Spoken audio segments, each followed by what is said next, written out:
pagi dan salam sejahtera bagi kita semua.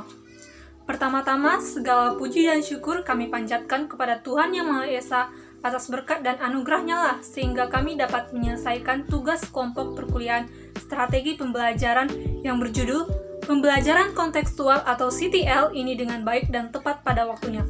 Tak lupa kami mengucapkan terima kasih kepada Ibu Laila Suraya selaku dosen mata kuliah strategi pembelajaran yang telah memberikan banyak bimbingan serta masukan dalam proses penyusunan video pembelajaran ini. Rasa terima kasih yang hendak kami ucapkan kepada rekan-rekanan mahasiswa yang telah memberikan banyak kontribusi baik secara langsung maupun tidak langsung, sehingga video pembelajaran ini bisa selesai pada waktu yang telah ditentukan. Perkenalkan, kami dari kelompok 11 yang beranggotakan yaitu 1. Rati Apriani saya sendiri, 2. Ilhamuddin, 3. Yulina Zahra Siregar, 4. Mesli Damero Tua Boru Sitanggang, 5. Nur Aisyah, dan yang terakhir Ahmad Asnawi. Ketika kita membicarakan tentang pendidikan, kita merasa bahwa kita sedang membicarakan permasalahan yang kompleks dan sangat luas, mulai dari permasalahan peserta didik, pendidik atau guru, manajemen pendidikan, kurikulum, fasilitas, proses belajar mengajar, dan lain sebagainya. Salah satu masalah yang banyak dihadapi dalam dunia pendidikan kita adalah lemahnya kualitas proses pembelajaran yang dilaksanakan guru di sekolah. Dalam proses pembelajaran di dalam kelas hanya diarahkan kepada kemampuan anak untuk menghafal informasi. Otak anak dipaksa untuk mengingat dan menimbun berbagai informasi tanpa dituntut untuk memahami informasi yang diingatnya itu untuk menghubungkannya dengan kehidupan sehari-hari. Akibatnya, banyak peserta didik yang ketika lulus dari sekolah, mereka pintar secara teoritis, akan tetapi mereka miskin aplikasi. Oleh karena itu, dalam video pembelajaran ini, ada berbagai masalah yang ingin kami ajukan, yaitu 1. Apa pengertian dari konseptual atau CTL? 2. Bagaimana cara menerapkan pembelajaran konseptual? Yang ketiga, apa saja karakteristik pembelajaran kontekstual? Yang keempat, apa kelebihan dan kekurangan dari pembelajaran kontekstual? Yang kelima, apa pengertian dari PAIKEM? Yang keenam, apa saja karakteristik dari pembelajaran PAIKEM? Yang ketujuh, bagaimana cara penerapan pembelajaran PAIKEM? Dan yang terakhir, apa kelebihan dan kekurangan dari pembelajaran PAIKEM? Adapun tujuan yang ingin kami capai dalam video pembelajaran ini yaitu 1. Agar semua guru mata pelajaran dapat menerapkan strategi dalam melaksanakan proses belajar mengajar atau PBM di sekolah. Yang kedua, agar dapat lebih meningkatkan kualitas maupun kuantitas penguasaan materi mata pelajaran siswa di sekolah. Dan yang ketiga, untuk meningkatkan kualitas sumber daya manusia Indonesia sebagaimana tujuan dan fungsi pendidikan nasional. Dan yang terakhir, untuk memberikan motivasi para siswa agar siswa lebih aktif, kreatif, dan dapat memperdayakan kemampuan dirinya dalam melaksanakan kegiatan pembelajaran. Pengertian pembelajaran kontekstual atau CTL. Kata konseptual berasal dari konteks yang berarti hubungan konteks, suasana, dan keadaan. Conceptual Teaching and Learning atau CTL adalah pendekatan pembelajaran yang menekan kepada proses ketertiban siswa secara penuh untuk menemukan materi yang dipelajari dan menghubungkannya dengan situasi kehidupan nyata sehingga mendorong siswa untuk menerapkan dalam kehidupan mereka. Suatu sistem atau pendekatan pembelajaran yang bersifat holistik terdiri dari komponen yang saling terkait. Apabila dilaksanakan masing-masing memberikan dampak sesuai dengan peranannya.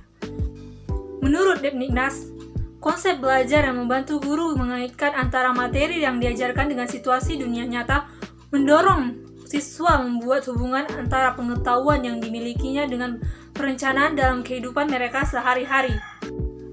Secara umum, konseptual mengandung arti yang berkenaan, relevan, ada hubungannya atau kaitannya langsung, mengikuti konteks yang membawa maksud, makna, dan kepentingan. CTL merupakan suatu konsep belajar di mana guru menghadirkan situasi dunia nyata ke dalam kelas dan mendorong siswa membuat hubungan antara pengetahuan yang dimilikinya dengan menerapkannya dalam kehidupan mereka sebagai anggota keluarga dan masyarakat. Dengan konsep ini, hasil pembelajaran diharapkan lebih bermakna bagi siswa. Proses belajar berlangsung lebih alamiah dalam bentuk kegiatan siswa belajar dan mengalami, bukan transfer pengetahuan dari guru ke siswa. Cukup sekian penjelasan saya mengenai pengertian pembelajaran kontekstual atau CTL. Materi pembahasan selanjutnya akan dibacakan oleh saudara kami, Ilhamuddin. Terima kasih. Assalamualaikum warahmatullahi wabarakatuh. Sebelumnya perkenalkan, nama saya Ilhamuddin, NPM 21050008, dan di sini saya akan sedikit menjelaskan tentang penerapan pembelajaran kontekstual dan karakteristik pembelajaran kontekstual. Langsung saja, penerapan pembelajaran kontekstual ada 7 komponen utama pembelajaran yang mendasari penerapan pembelajaran kontekstual di kelas. Komponen-komponen dari kontekstual antara lain: 1. Konstruktivisme. Konstruktivisme adalah proses membangun atau menyusun pengetahuan baru dalam struktur kognitif siswa berdasarkan pengalaman. Menurut pengembang filsafat konstruktivisme, Mark Baldwin, dan diperdalam oleh Jean Piaget, menganggap bahwa pengetahuan itu terbentuk bukan hanya dari objek semata, tetapi juga dari kemampuan individu sebagai subjek yang menangkap setiap objek yang diamatinya. Yang kedua, menemukan adalah proses pembelajaran didasarkan pada percapaian dan penemuan melalui proses berpikir secara sistematis. Pengetahuan bukanlah sejumlah fakta hasil dari mengingat, akan tetapi hasil dari proses menemukan sendiri. Dalam model inquiry dapat dilakukan melalui beberapa langkah sistematis, yaitu yang pertama, merumuskan masalah; yang kedua, mengajukan hipotesis; yang ketiga, mengumpulkan data; yang keempat, menguji hipotesis berdasarkan data yang dikumpulkan; yang kelima, membuat kesimpulan. Dan yang selanjutnya, karakteristik pembelajaran kontekstual. Karakteristik pembelajaran kontekstual. Dalam pembelajaran kontekstual memungkinkan terjadinya 5 bentuk belajar yang penting, yaitu mengaitkan, mengalami, menerapkan, bekerja sama, dan mentransfer. Mengaitkan adalah strategi yang paling hebat dan merupakan inti konstruktivisme. Guru menggunakan strategi ini ketika mengaitkan konsep baru dengan sesuatu yang sudah dikenal siswa. Jadi dengan demikian, mengaitkan apa yang sudah diketahui siswa dengan informasi baru. Mengalami merupakan inti belajar dari kontekstual, di mana mengaitkan berarti menghubungkan informasi baru dengan pengalaman maupun pengetahuan sebelumnya. Belajar dapat terjadi lebih cepat ketika siswa dapat memanipulasi peralatan dan bahan serta melakukan bentuk-bentuk penelitian yang aktif. Baiklah, cukup sekian penjelasan dari saya, dan untuk penjelasan seterusnya akan dilanjutkan oleh. Selamat pagi, perkenalkan nama saya Mesli Dameruto Estanggang dengan NPM 21050027. Di sini saya akan melanjutkan materi dari kelompok kami, dan saya akan menjelaskan mengenai kelebihan dan kekurangan pendekatan CTL. Kelebihan dan kekurangan pendekatan kontekstual atau CTL meliputi sebagai berikut. Yang pertama, kelebihan pendekatan kontekstual atau CTL. Yang menjadi kelebihannya adalah pembelajaran menjadi lebih bermakna dan real. Artinya, siswa dituntut untuk dapat menangkap hubungan antara pengalaman belajar di sekolah dengan kehidupan nyata. Hal ini sangat penting sebab dengan dapat merelasikan materi yang ditemukan dengan kehidupan nyata. Bukan saja bagi siswa materi itu akan berfungsi secara fungsional, akan tetapi materi yang dipelajarinya akan tertanam erat dalam memori siswa, sehingga tidak mudah dilupakan. Yang kedua, pembelajaran lebih produktif dan mampu membubuhkan penguatan konsep kepada siswa karena metode pembelajaran CTL menganut aliran konstruktivisme, di mana seorang siswa dituntut untuk menemukan pengetahuannya sendiri. Melalui landasan filosofis konstruktivisme, siswa diharapkan belajar melalui mengalami, bukan menghafal. Kemudian kelemahan pendekatan kontekstual atau CTL. Yang menjadi kelemahannya adalah guru lebih intensif dalam membimbing. Karena dalam metode CTL, guru tidak lagi berperan sebagai pusat informasi. Tugas guru adalah mengelola kelas sebagai sebuah tim yang bekerja sama untuk menemukan pengetahuan dan keterampilan yang baru bagi siswa. Siswa dipandang sebagai individu yang sedang berkembang. Demikian penjelasan saya. Terima kasih. Assalamualaikum warahmatullahi wabarakatuh. Perkenalkan, nama saya Nur Elisa, NPM 210500062. Saya dari kelompok 11. Saya ingin menjelaskan tentang pengertian PAIKM. PAIKM adalah singkatan dari pembelajaran aktif, inspiratif, interaktif, inovatif, kritis, kreatif, efektif, dan menyenangkan.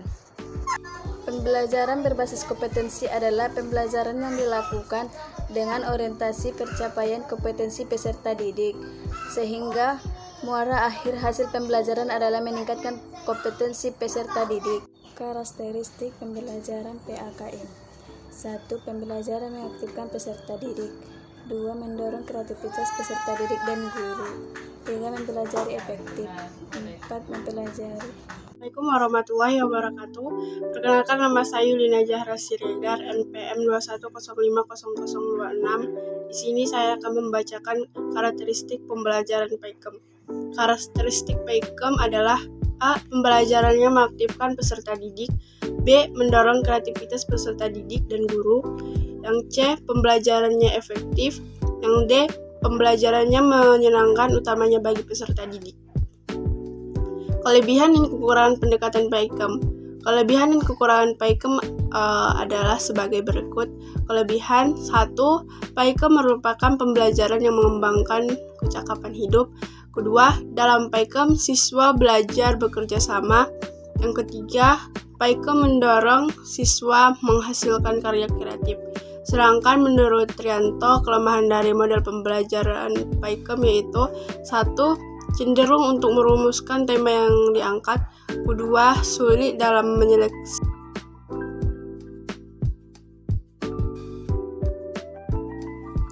Pembelajaran kontekstual atau CTL adalah suatu konsep belajar di mana guru menghadirkan situasi dunia nyata ke dalam kelas dan mendorong siswa membuat hubungan antara pengetahuan yang dimilikinya dengan penerapannya dalam kehidupan mereka sebagai anggota keluarga dan masyarakat. Ada beberapa penerapan pembelajaran CTL menurut Johnson, yaitu: yang pertama, melakukan hubungan yang bermakna. Yang kedua, melakukan kegiatan-kegiatan yang berarti. Yang ketiga, belajar dan diatur sendiri. Dan yang keempat, bekerja sama. Dan yang terakhir, berpikir kritis dan kreatif. Karakteristik pembelajaran kontekstual memungkinkan terjadinya 5 bentuk belajar yang penting, yaitu mengaitkan, mengalami, menerapkan, bekerja sama, dan mentransfer. Singkatan dari pembelajaran aktif, inspiratif atau interaktif, inovatif, kritis, kreatif, efektif, dan menyenangkan.